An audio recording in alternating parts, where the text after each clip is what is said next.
Hey, what's up guys?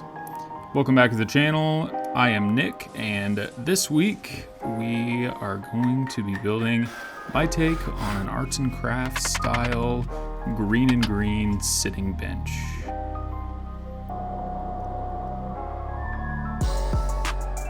This is constructed completely out of white ash and mahogany. I really like buying this thicker stock 8/4, resawing. You get those beautiful book matches, and on this split seat on the bench, I think that is going to be just awesome. I could not find any 16/4, so we did some laminations for the legs, which you're looking at here, and the panto router doing its panto router thing. Mortising out for these lower stretchers and time to taper. So I really like this method for tapering. Just super simple, spec tape. I'll drop a link in the comments below. Stuff is awesome. It's the best double-side tape, no wiggle or anything. No affiliation, just really like the stuff.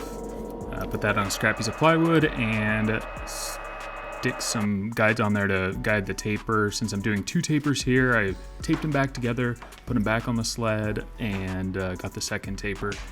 This part was a little bit funky. If you've ever tried to plane something with a profiled end, it's very difficult. As soon as you put pressure on one end, it just lifts up. So I just use the offcut there to support, and that worked awesome. So there was just a little hump left over on the bandsaw, and took that down with a plane, and then took all the surfaces down to the marking lines with a joiner.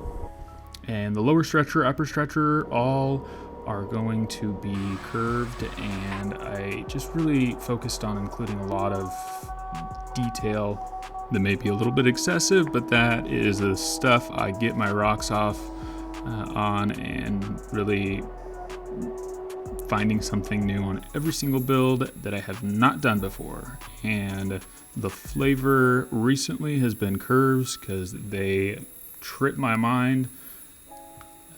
It's hard for my brain to wrap itself around curves in space, so I've been focusing on doing more of that. And power tools are great. I love them. They're also loud, and there just is nothing like bringing an edge down to your layout with a good sharp blade. So you'll see a good combination of a little bit of power tools and hand tools in all of my work. I like to get the bulk sweaty stuff done with the power tools, and then bring everything in by hand. Maybe not the most efficient way, but it's my way. And I would call this sort of a DIY design. I realize I've used the panto router, and some people get turned off as soon as I turn on a power tool. So let me know below if you're all about hand tools, all about power tools. Either way, this really just helps me hit a budget. Time is money, and power tools do save some time. And that panto router is freaking rad. Doing through mortise and tenon on all of the joinery here, and really got showy with the joinery. I don't always do that, but this style is it just feels so like craftsmanshipy, and very well suited for some extra flair. And that's just what I've done here. So wedged through mortise tenon. You could definitely do all of this, chop all of those out by hand. So if you want to try this design, be my guest. I would love for you to give it a go and send me a picture when you're done. So this relative dimensioning thing, I didn't know there was a name for it, but I've been listening to some podcasts lately, and Wood Whisperer is all about relative dimensioning, and it's something I've always done. I just didn't know there was a term for it. Scribing and marking instead of cutting everything to length and all of your joinery off of your plans usually doesn't pan out that well. So relative dimensioning just really brings all of the pieces together as they come, and makes joinery fit a lot tighter. Did it kind of a cross slap bridle for the upper stretcher to the top of the legs. And the top of the legs will get trimmed down because the two halves of the seat sit at that 2.5 degree angle. But first, this has to be mortised out to let in the stretcher that goes across the top, which will support the front to back stretchers supports for the seat. So you saw that I cut the cross lap into the upper stretcher in the mahogany, and the first try was just a little bit short, and so I'll have to come back and do that. Really the trickiest part of this whole build was getting that 2-panel seat attached to the base below. So I'm really looking forward to seeing at the end of this video how that came together. And the first attempt cutting the joinery, the lap joinery and the mahogany stretcher here was just a little short, so gotta come back and get that just a little bit deeper so that it sits below the seat. By doing the cross lap this way, I can get that illusion of having the flare come through the leg, which putting the big side through the little side typically wouldn't work, but it did leave a gap at the top, and I'm curious to see what you think at the end of the video. If you like the look, there was also, I had an idea of putting a block in that gap above the stretcher as an attachment point for the seat. My table saw switch went out, so I didn't quite get there, but I'm curious to see what your thoughts are. So let me know after you see at the end how it looks all put together.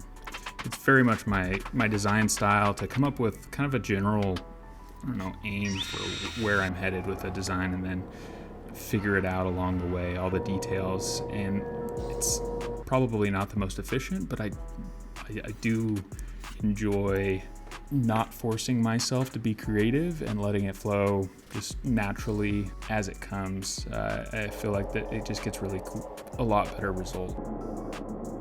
This little marker layout jig is representative of the 2 panels of the seat and how they'll sit above the bench.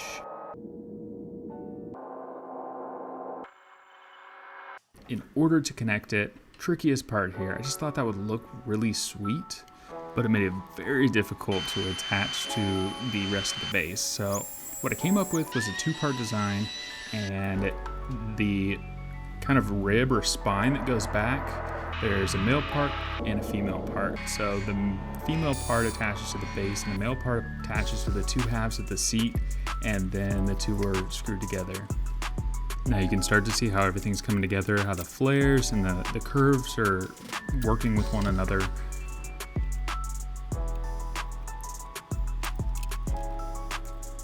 And that's how the 2 halves come together. You see it flares out in a few dimensions, but also those ribs that go along the back or the top are sequentially longer than the one before till the center, and then it's reversed. So just little details.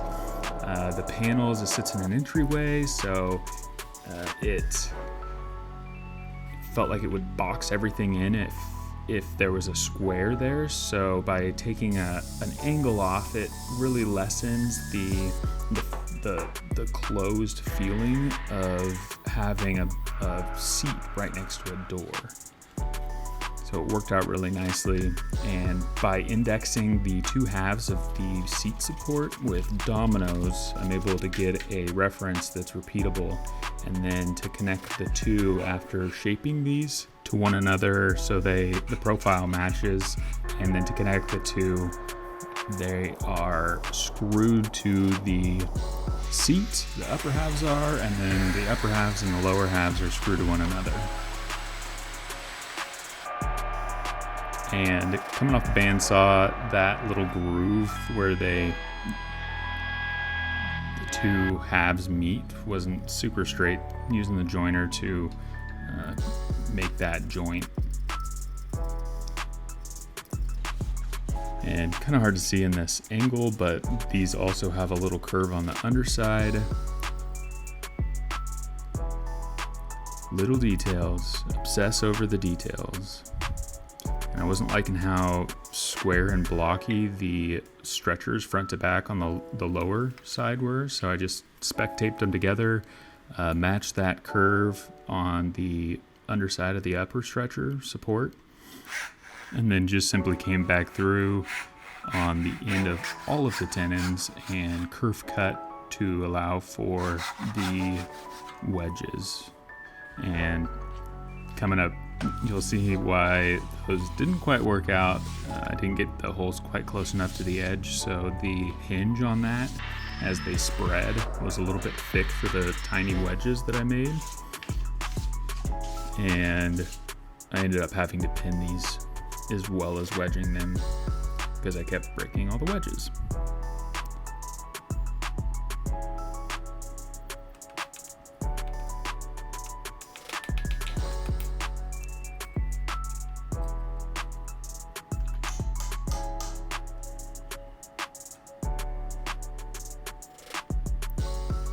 So glue the tenon, the mortise, stick them together.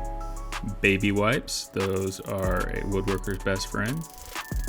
Clean up all the glue messes, getting the upper assembly together, and dropping in all the wedges down the outside, and cleaning up the corners that weren't gotten by the joiner.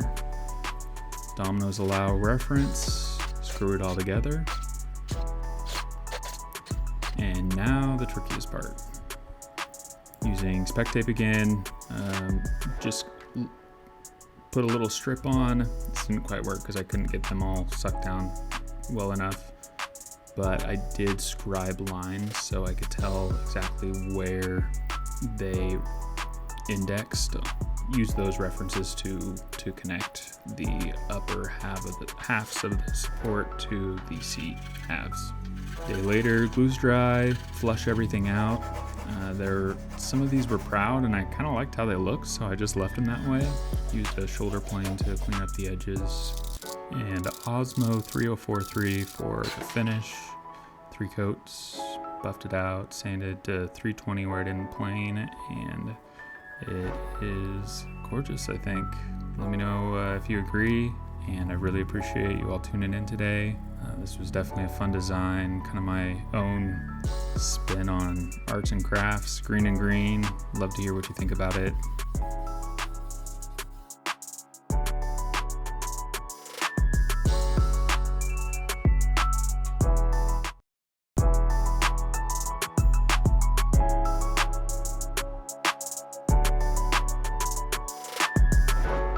Don't forget to hit subscribe if you like the build, and if you like the video, if you picked anything up that was helpful today, and we will catch you on the next one.